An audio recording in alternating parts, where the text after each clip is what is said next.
SSC GD physical যে ভাইদের আছে, তো তোমাদের রওশনবাগের হেডকোয়ার্টার 117 বিএন বিএসএফ ক্যাম্প, এই ক্যাম্পের সামনে তোমাদের এটা হচ্ছে মেন গেট। এখানে কখন এন্ট্রি দিবে মানে কখন লাইন দিবে তাহলে কিন্তু তোমরা ফার্স্ট গ্রুপে মাঠ পড়বে। আমাদের অল ডিটেলস যে এখানে কত পাক মারতে হবে এবং কত টাইমিং দেয়া থাকবে, এখানে থাকার রুম ভাড়া ব্যবস্থা আছে কিনা, সমস্ত এই ভিডিওর মধ্যে তোমরা জানতে পারবে। অবশ্যই চ্যানেলটা সাবস্ক্রাইব করে নেবে যদি ভালো লাগে। আগের দিন যে ভিডিওটা বানিয়েছিলাম মালদহ ফারাক্কাতে যে বৈষম্যনগর 115 বিএন বিএসএফ ক্যাম্প আছে, ওটারও আমার এই ডিসক্রিপশনে লিঙ্ক পেয়ে যাবে। এখানে জয়েন হয়ে মানে দেখে নিতে পারবে। তোমাদের কোনো বন্ধু যদি থাকে অবশ্যই এখানে গাইড পেয়ে যাবে। আশা করি বুঝতে পেরেছো যে আমি এই ক্যাম্পের ব্যাপারে বিশেষ করে ভিডিও বানাই। যে কোনো র্যালিতে, যেখানে আর্মি র্যালি, বিএসএফ এর র্যালি, এসএসসি জিডি হোক, সিআইএসএফ হোক, সমস্ত ক্যাম্পের কিন্তু আমার এই চ্যানেলে ভিডিও পেয়ে যাবে। যে কোনো ডিফেন্স লাইনের জন্য বেস্ট গ্রুপ এবং বেস্ট ইউটিউব চ্যানেল তোমাদের জন্য। এখানে পুরো গাইড করা হয় যে কিভাবে তোমরা কোন ক্যাম্পে যাবে, কিভাবে তোমাদের এইখানে মাঠ করা যাবে এবং সহজ পদ্ধতি কি। তাহলে আমি চিন্তার মধ্যে থাকবো না যে আমাকে পুরো গাইড করে দেবে। এখানে শুধু জাস্ট কমেন্ট করবে তোমার কি দরকার, ইউটিউবের মধ্যে তুমি কমেন্ট করে দেবে, তোমাকে পরের ভিডিও ভালো করে তোমাকে গাইড করে দেওয়া হবে। তো এখানে তোমাদের একটাই কথা যে আমি বিএসএফ ক্যাম্প যেটা হেডকোয়ার্টার 117 বিএন বিএসএফ ক্যাম্পে আমি কিভাবে আসব, আর এখানে আমাকে ফার্স্ট গ্রুপে রান করতেই হবে, তাহলে আমার কোনো কষ্ট হবে না। কারণ এখন আবহাওয়াটা একটু বৃষ্টি বৃষ্টি ভাব, তার জন্য তোমাদেরকে এখানে কিভাবে আসবে তোমাদেরকে আমি বলে দিচ্ছি শোনো।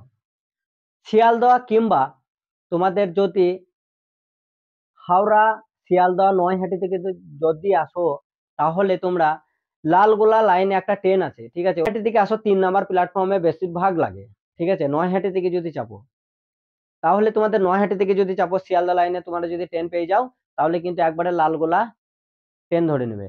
তোমাদেরকে নামতে হবে মুর্শিদাবাদ স্টেশনে। এই মুর্শিদাবাদের স্টেশনে নামার পরেই তোমাকে কিন্তু স্টেশনের বাইরে চলে যেতে হবে।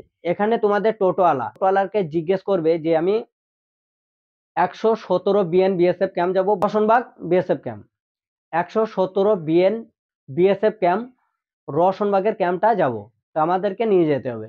দেখবে তোমাদেরকে টোটোওয়ালা তোমাকে একবারে বিএসএফ ক্যাম্পের সামনে নামিয়ে দেবে।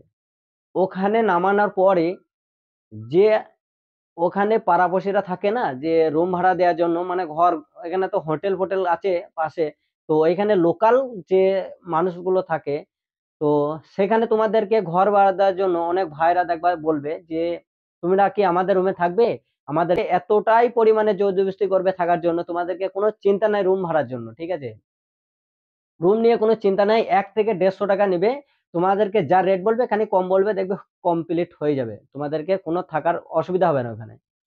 তো ওখানে নামার পর তোমরা যে রুমে যাবে সেই রুমে দেখে নেবে বাথরুম আর সব ঠিক আছে কিনা। তো আশা করি ওখানে ঠিক থাকে, সব দেখে ভালো জায়গা, ঠিক আছে। এবার এখানে তোমাদেরকে কখন লাইন দিতে হবে, ফার্স্ট হচ্ছে মেন গেট কোনটা, হেডকোয়ার্টার 115 একশো হেডকোয়ার্টার 117 বিএন বিএসএফ ক্যাম্প।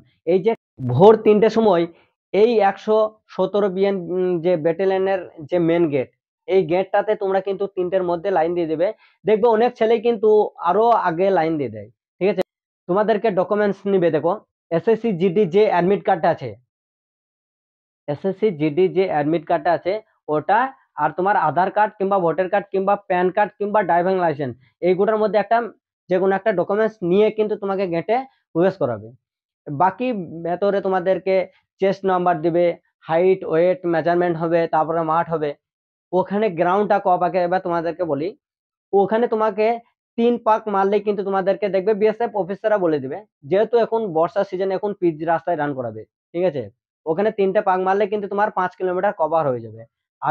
আগের বছর যেটা বিএসএফ এর স্টেনম্যানের মাঠ ছিল, ওখানে তোমাদের 5 কিলোমিটার একবারে 3 পাকে 5 কিলোমিটার হয়েছিল, কিন্তু পিচ রাস্তা, ঠিক আছে, ওখানে কোনো মাঠ ফাট নেই, পিচ রাস্তাতে রান করিয়েছিল। ওখানে রান করার পর তোমাদেরকে 24 মিনিট টাইম দিবে, ঠিক আছে। 24 মিনিটে তোমরা তো জানোই 24 মিনিট টাইম দেয় 5 কিলোমিটার রান করার জন্য।